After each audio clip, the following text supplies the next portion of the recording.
Let's be real as fuck about life, real estate, and entrepreneurship. Hi, I'm Julie Chin. You can call me Jules. The Real as Fuck brand is all about providing tools and resources to help new and struggling agents succeed. I share my personal experience not only as a new real estate agent, but also how I overcame the odds starting out as a single mom with a mountain of debt and a ton of self-doubt.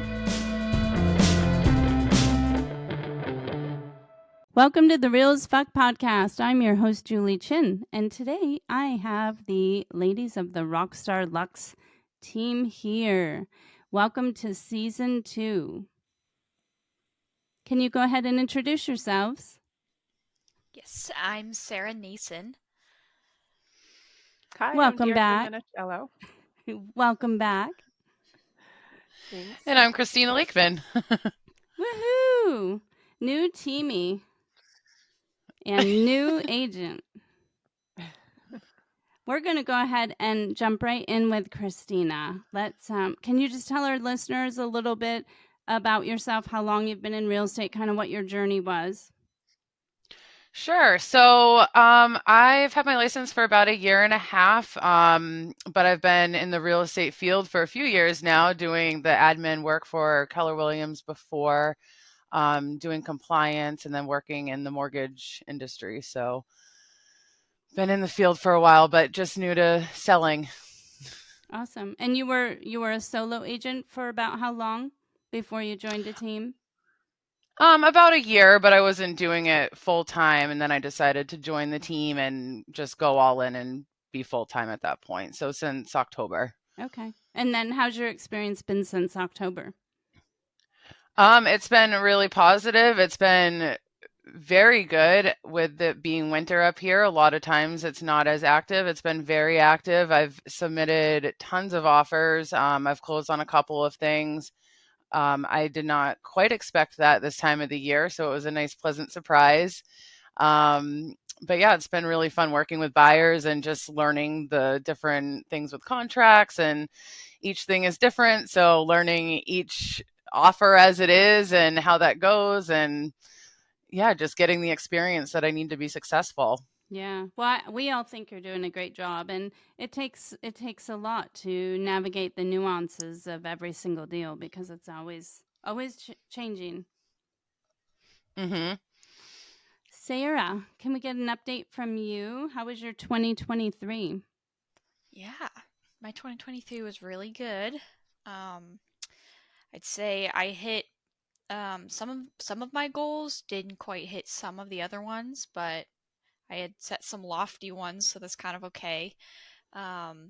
It's been really fun to see the growth year after year. So I feel like I'm finally at the stage where I can kind of take some of my numbers and quantify them a little bit easier to figure out exactly what I need to be doing on the day to day to get the numbers I want. So it's definitely been a fun journey with the team. I love that. Do you feel like your day-to-day tasks have changed from year to year? Do you feel like that's getting more solid for you? I mean, it's definitely changed, but mostly because I didn't have always a good structure in the beginning. And I think the more you do it as well, you kind of learn the best format to be able to get some of that stuff done. I think I've learned where I can kind of save time and be productive and just be confident and just quickly getting my follow-ups in when I need to and not making a huge deal out of it. I feel like that's something that I was really hung up on for a little while, is just not being, awkward with people, but then realizing, hey, they have They're questions awkward or they want too. help. I know. And then the more confident you are and you portray that to your clients or your customers or whoever, just even leads, the more confident they will be with reaching out to you too. So Yeah, so true. Remind us what your little sign was. I don't know. I want to say just yeah. do it, but I know it wasn't it. And I'm like, what was that sign? It was get over it. Get over it. Love that. Yes.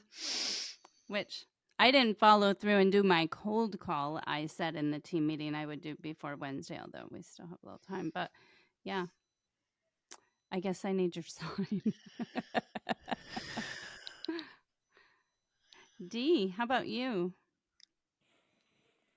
Yeah, I've been doing well. I've gotten a lot of experience and I've put in a bunch of offers, which was really nice just to see the process and, learning how to write them out correctly and whatnot. And I had one close at the beginning of January, so that was exciting. Yeah, for And sure. I had another one that it was an agreed upon. um, it, I don't even know how to word it. I'm that new. And I'm It was an offer. blanking. What was? I'm Of totally like a drawing a blank. verbal offer? No, it was it was an accepted offer. I guess I'll say that. And then Thank it you. fell through. And then it fell through. Yep. Yes, after an inspection. So that was sort of a bummer, but it happens. And again, just a good learning experience. So yeah, I've been happy. I've been staying really busy with it. So doing well. Yeah. Well, I think it'll be really exciting to see what 2024 brings. I almost said 2023, but been there, done that. Christina, what do you feel because the biggest differences between a solo agent versus a team that could be really helpful for new agents to hear your thought on that? I think it definitely depends on the brokerage that you start in. Keller Williams really caters towards more seasoned agents that are on their own. They don't give you leads. They don't give you anything like that. So if you have your business established and you go there and you carry on, you do good. But as a new agent, it's definitely tough if you don't have your own thing going on before that. So joining a team, it gives you a lot of accountability. You have people that are asking you what you're doing, how you're doing it. You are listening to other people's goals, which is inspiring, to make your own goals and go after those. Having that team environment is definitely something that has helped me start for sure with all of that because I was a little lost before. When you're in a town that you're not super familiar with and you're starting out, it's pretty challenging. So having that accountability is definitely the biggest thing. It's hard to have that when you're completely on your own. Yeah, good point. Yeah. Because no one's saying, hey, it's 9 o'clock. How many calls should you have already gotten done? Exactly. You're all by Even yourself. just having, weekly team meetings is super helpful just because you see other faces and you see what they're doing and you hear about it and you hear about their experiences and you learn from other people's mistakes and you don't feel as lost when you hear that somebody else is making, these beginner mistakes too. And you're like, oh, okay, so I guess this is okay that, it was a learning experience for me and, we don't do that again kind of a thing because now we've learned. But hearing that coming from other people makes you feel a little bit less lost. Mm-hmm. Like if you're just kind of by yourself, you don't hear about people messing up. You don't hear about these mistakes. So you just assume that everybody's perfect and you think that you're messing up bad when in reality you're not. You're doing the same thing that a lot of other people are doing too. And it's just a good way to learn from that, though, when you're on a team. Yeah, and I think it's a safer way to learn as well. Yeah. I don't know how many of the different mastermind groups you've seen on like Facebook, for example. And it always surprises me the detailed questions that people are putting up there. Whereas, like for us, we know we have each other, we know we have multiple brokers we can call and get legal advice, right? Uh, but in the masterminds, you'll see people putting it out there and asking that general agent population, and I just think, oh boy, do not answer and listen on there. You might get somebody who's like super knowledgeable, but there's also a chance you're not, and then everybody's in different states, so the rules might not be applicable. So just kind of scary. We're definitely lucky where we're at. How was your 2023, Julie? Wow, I wasn't prepared for that. Yes, does. Huh. Did I hit my goal? I don't even remember. Did I even hit my goal? I think I came close. Think the problem is, you guys know me. I've got like a list of goals. So which ones of those are like popped in my mind just now? I mean, I've never hit my unit goal that like I want to hit at least 50 per year. And whatever you guys do, I never count that. That's not mine. So your numbers are never in my numbers. I'm like in my mind, I'm still solo agent, right? Um, but I got to help a lot of really nice families last year and quite a few first time home buyers, which I don't know, feeling pretty excited about that. It's almost like how passionate I am about helping new agents. I love that journey with that first time home buyer. And ironically, later tonight, I'm taping a podcast on first time home buying. So that will be geared towards not only the first time home buyer, but also for the agent. Like, how can they best help that new buyer be walking that path? So, pretty excited about that. So, I think that was kind of a cool thing that came out of 2023. And I'm sure I've helped first time homebuyers before, but I had so many in 2023 that it's just sort of started something in me.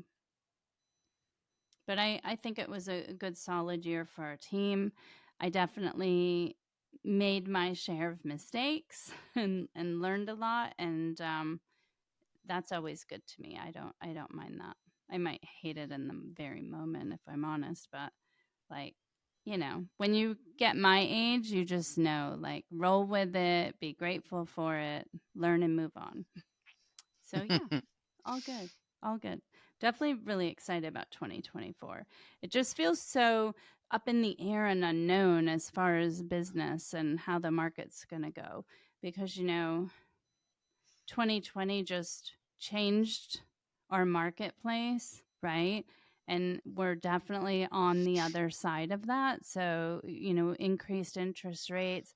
Okay, what's next? Like what's that really going to mean? So, I don't know. I kind of like that unknown about it, Mm.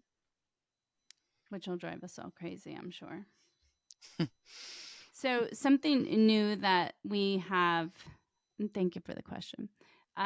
Something new that we're dealing with, it's been around, but it's definitely in our backyard right now, are scams in real estate. So, thought we'd touch upon that tonight.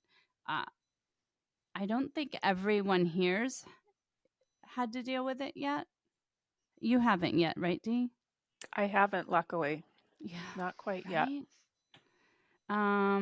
Where do we start? And we have to stay general, right? Christina, just because of Yes. legal things we know, and we're no experts. So anyone listening, we're just going to give you some general info. Check with your broker.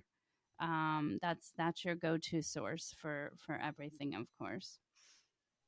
But what we're referring to specifically, although it does involve houses, I'm just not quite sure how, are land scams, and we're just getting hammered in New England right now. Sarah, this afternoon, did you figure out yet? You probably haven't even had time to figure out, is that a scammer? It definitely feels like it to me, but It definitely feels like it. I did call his real number and I got the voicemail. So I left him a mm, voicemail. I haven't heard anything back, but I mean, we barely ticked over after the typical 9 to 5 hours. So I don't know. I yeah. don't know if they'll reach back out or not, but yeah, which is funny because I think that would be my first scam that's reached out to me, technically. Oh yeah, you're right. You're So right. funny how that happened right before this podcast. So Yeah. Yeah. it seems like it's really been trickling down. It seems like the land scams have been really big up in your area, Julie, and it's Mhm. slowly started to make its way down where we are. Mhm. So, Mhm. or where I am. Yeah. So, listeners, what we're talking about is that, and it's happened a few different ways. So, for example, I got a phone call from an individual we'll say John Doe. John Doe calls me and says, "Hey, I'm really glad to get connected with you. Claire on your team referred me to you, and I want to sell my land in town XYZ." So this actually happened where they referenced Claire. Claire has since decided, as you know, that she didn't like real estate. So it felt totally legitimate, right? Like, how would this person know Claire? I mean, she hung up her license. So I started doing my due diligence and gathering up all the documents. And, he gave me his name and his address, email, phone number. And obviously, I asked a lot of questions about the property. And then as I started building out the ML, we filled out all the documents. And then as I started filling out the MLS, I had more questions and I would go to him and ask more questions. And it's important to pay attention sometimes and not always. Like, this person didn't have all the answers, or he had answers but it didn't make sense for that particular area.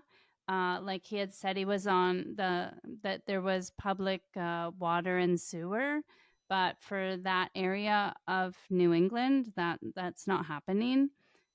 So just paying attention to the details.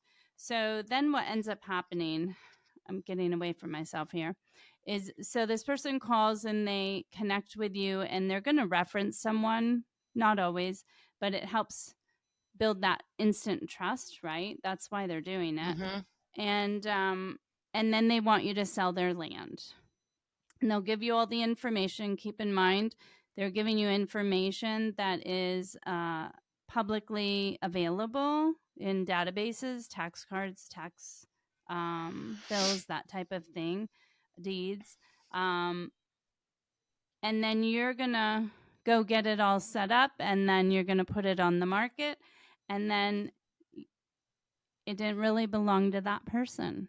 They literally just went in the databases and got all this information of the real owner.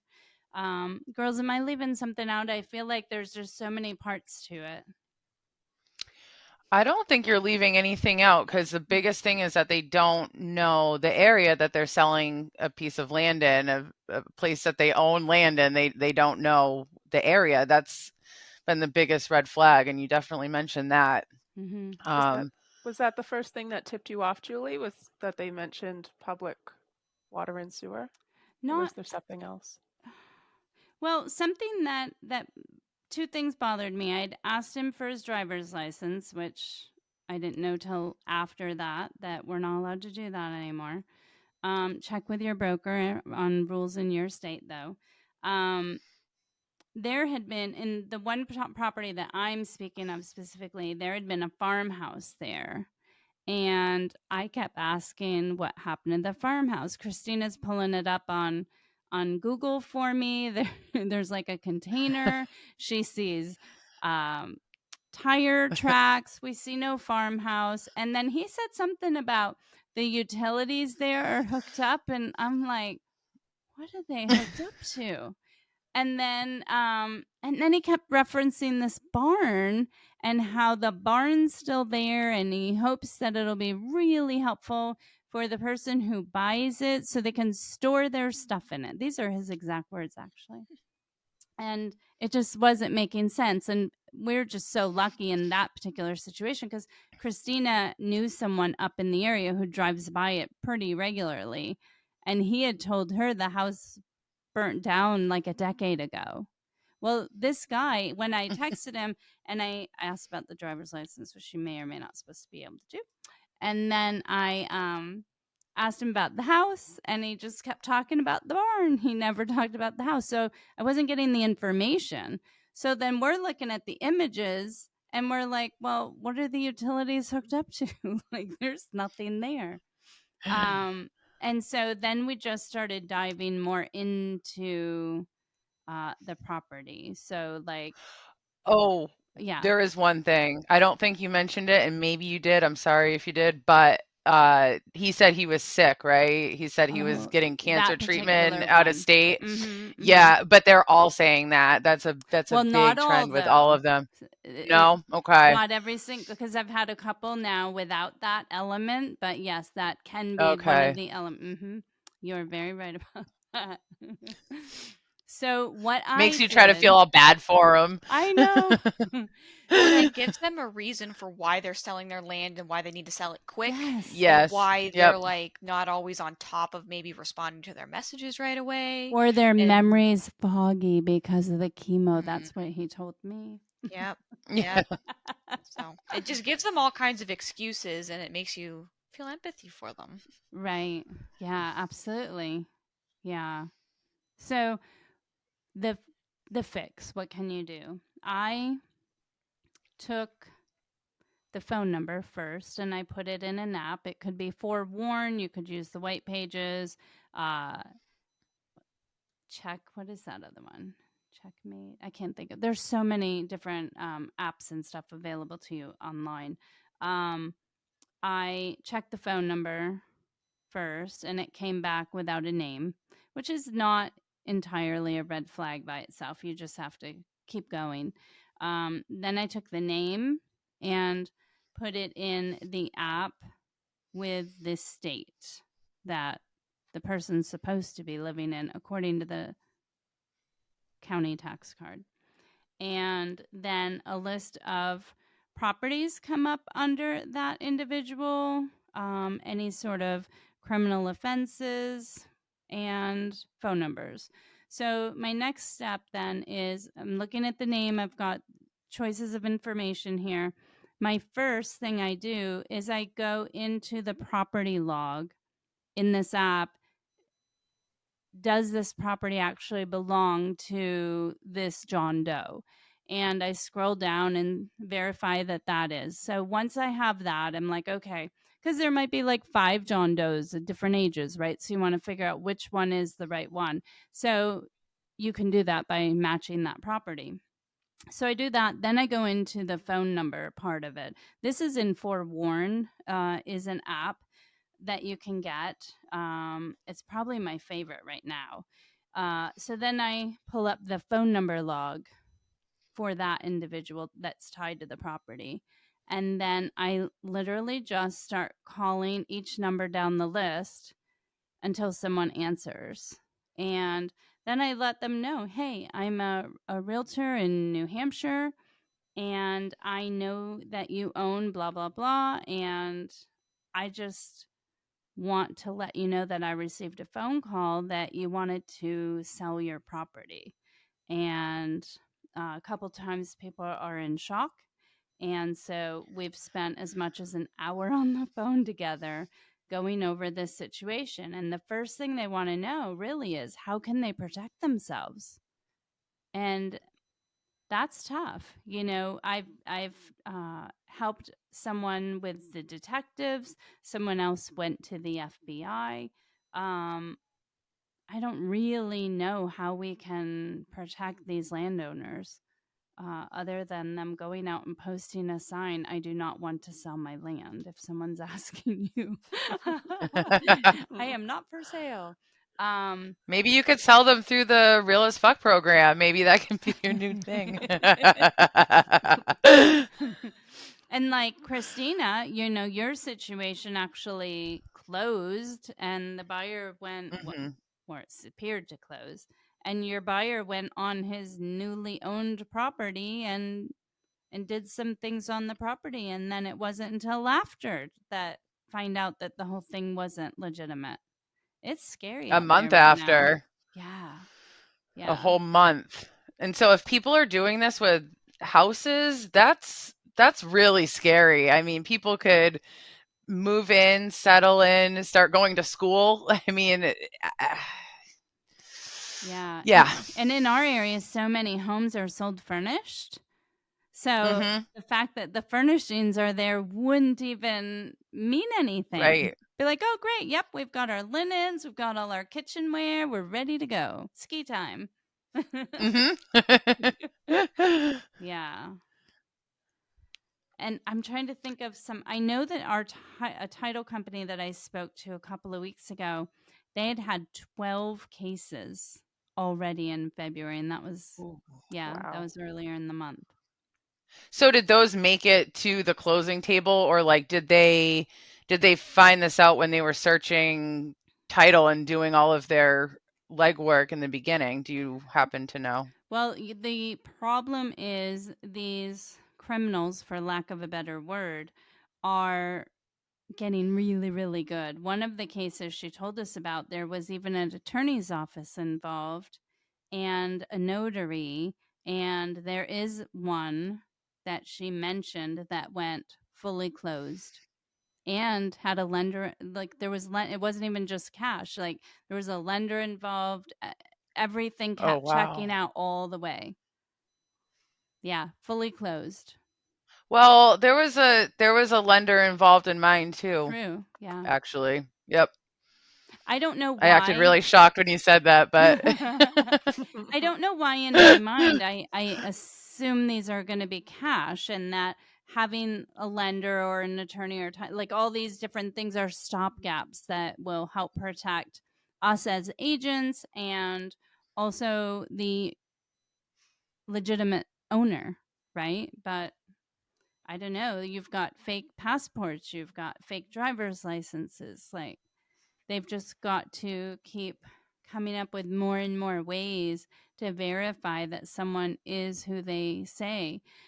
Something that had come up in our meeting when we were discussing these fraudulent cases the other week was asking the owner who contacts you and says, "Hey, I want to sell my land," ask them for their original closing documents, because that's not going to be in a public database, like your closing document. But I I don't know how many owners could just readily produce their closing documents. well, and I think the people that they're targeting, I think that would be really hard to do because they're targeting land that is very rural, and most of these people have owned this for decades, so they probably don't have that information. Yeah. And they probably don't have anything that's super current. And it's like they're targeting people that are totally unaware of their land. They're looking at tax cards throughout the years to see if there's been any improvements on the land. If they don't see that there's been any improvements in 20 years, they just assume it's abandoned at that point. So I think it's such a good way to be able to protect people, but I don't think that we'll be able to do that with the clientele or whatever you'd like to call them, the people Mhm.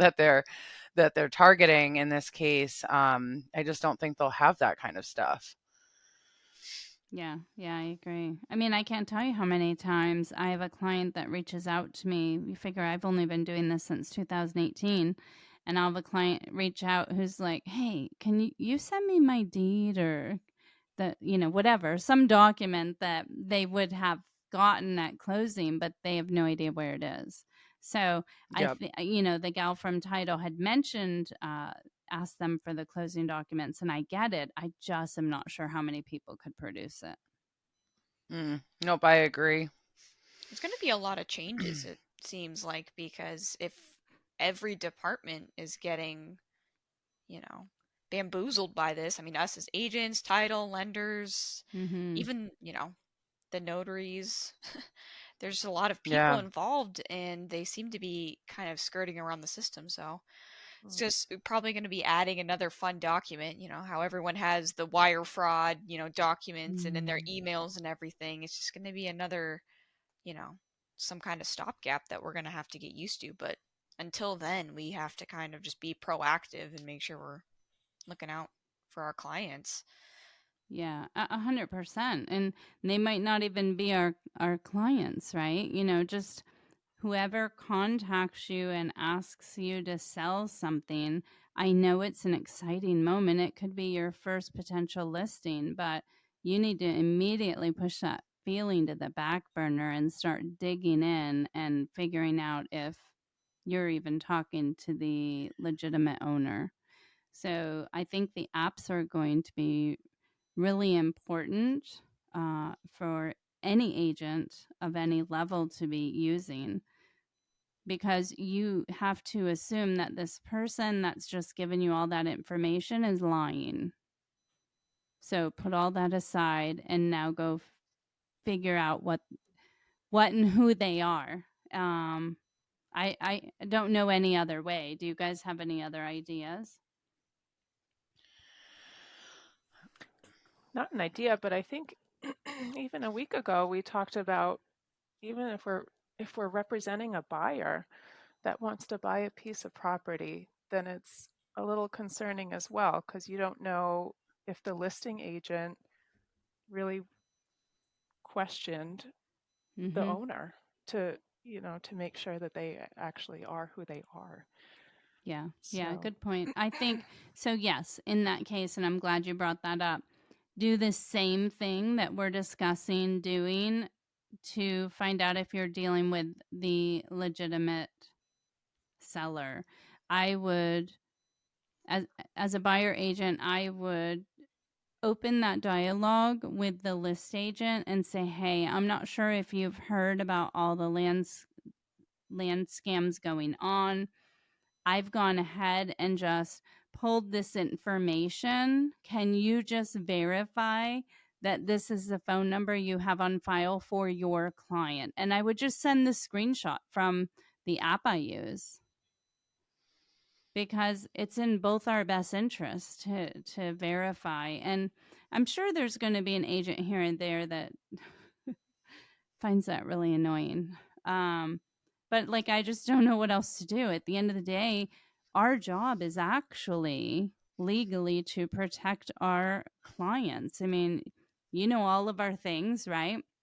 So this is just another new added step because we're going to write an offer for them on this land.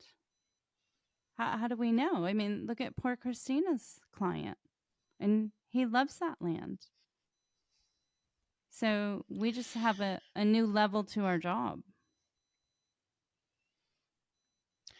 Yeah, I think the biggest challenge is definitely on the buyer side because you can't contact that person Mm-hmm. directly. You just can't do that.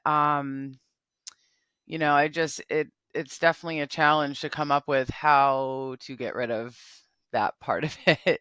I do think that's a good idea though, going and doing the due diligence yourself and then just presenting it to the agent and saying, is this the person? Like, I Mm-hmm. I just don't know what other solution there would be when we have that hard stop of not being able to contact the Mm-hmm. seller in that situation. But when it comes down to it, I think as of now, anybody that's active in real estate is fully aware of what's going on with this. And if they're annoyed by questions, they have that right. But I think they'd be a lot more annoyed if this happened to them where it went through closing and they had to explain to people how they didn't do their due diligence and things like that. Mm-hmm. So, Yeah, absolutely.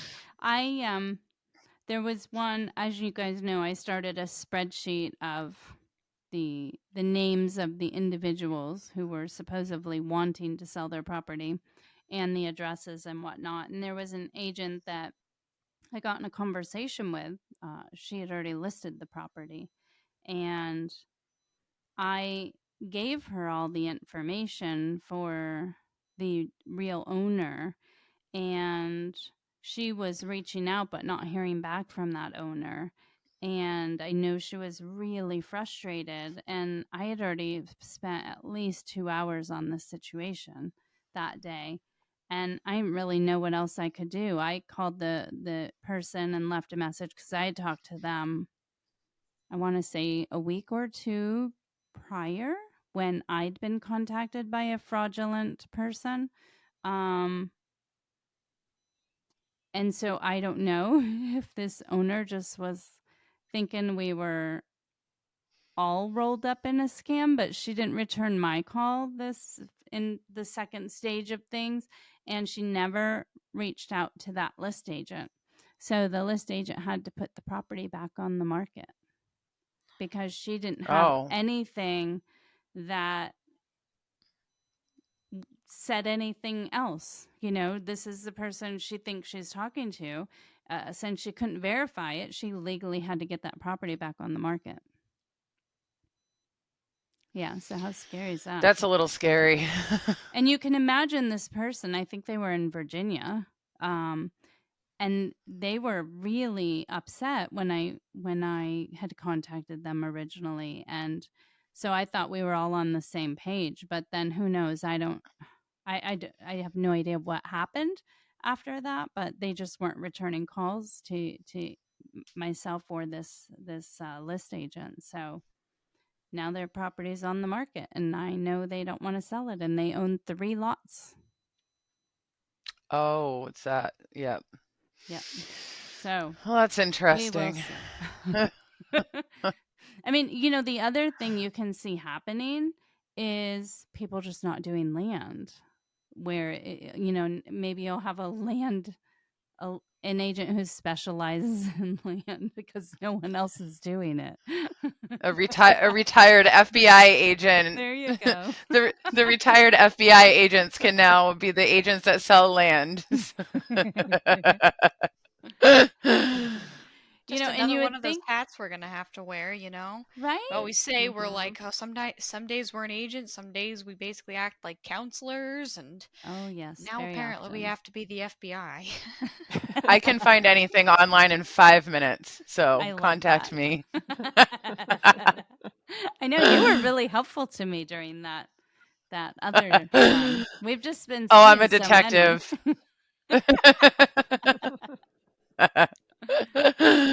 Well, hopefully we can use that to help our clients. And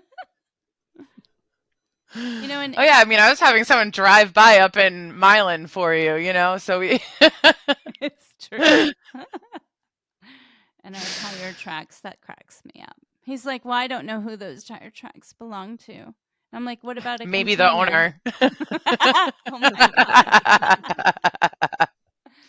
And he's like, I don't know who the container, whose container's on my property. And really, the actual real owner owns Would be across like, across the street, is clearing that for, the wood, taking that off the property, and has, that was just unbelievable. Well, you would think in this digital era we're in that there could be more we could do to keep things safe for clients, customers. I don't know what you call these other individuals, right? Because, they're innocent owners who invested in land at, however many years ago, and they're just sitting on it. And they're not our customers or our clients.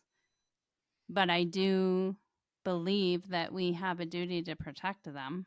And certainly it ups our level of due diligence for our buyers. I almost think that the technology is making it worse. Like, Yeah. it's such a good thing in so many ways, and it keeps us connected as agents to our clients, to other agents, to tons of information. But with technology the way that it is, it's also able to, like, criminals can make fake passports. So Crazy, things yeah. like that, it's almost like getting to that point where it's past the threshold of being helpful, and now it's like kind of hurting us with that a little bit in some ways. And being able to go right online and get deeds and tax information and stuff like that. Like, I don't know when they started doing that, but if these people tried to do this like 30 years ago, they would not even have a chance. Yeah. So Yeah. Because, there's still towns in New Hampshire and Maine where maybe they're open a couple of hours during the week, and you have to drive over to that town and go in the office and ask for a copy, and then you have to pay for it. I have never walked into like one of the county offices to get a deed. I've never Really? had to. Now you're gonna have to do it next week. You just I jinxed know. yourself. You must live in some towns up there, up north of you guys, but thankfully none of mine. We do have a few towns though that you have to like call to get the information. They'll at least email it to me, but yeah, I don't know. Can you imagine how hard our job would be if they reverted back as a precaution to stop this and we had to go in person to the offices? Because someone out of country or down south in Texas, because, you know, 2 of the fake deals, the person was in Texas, they said, they're not going to fly in to whatever town and go in an office and grab the information. So it'd be one way to stop it, but oh my gosh, that'd make things so hard for us. It would. Yeah. Yeah. Be telling No, it would. compliance, you want those documents? Go get them. Yeah. Oh my. Well, obviously we're not going to solve that situation tonight, but I'm glad we brought it up, and hopefully that helps someone, because you just never know how much education people are getting from the brokerages that they're with, or maybe they miss, you know, important meetings because they're out doing the job. And who knows, this could be the first place they hear about it. We might not have solutions to it, but awareness is key. If you're aware that this is going on, then you can do something about it, or at least take some kind of precautions. So Yeah, absolutely. Well, you guys, I want to thank you for being here, and listeners, we will have the ladies of Rock Star Luxe back again. New topics, new updates. We're looking forward to season 2. Thank you for being here, everybody. Thanks for having us, thank you. Julie. Great. And listeners, you can find us on all the social media platforms at Real AF Program. Till next time, keep it real as fuck.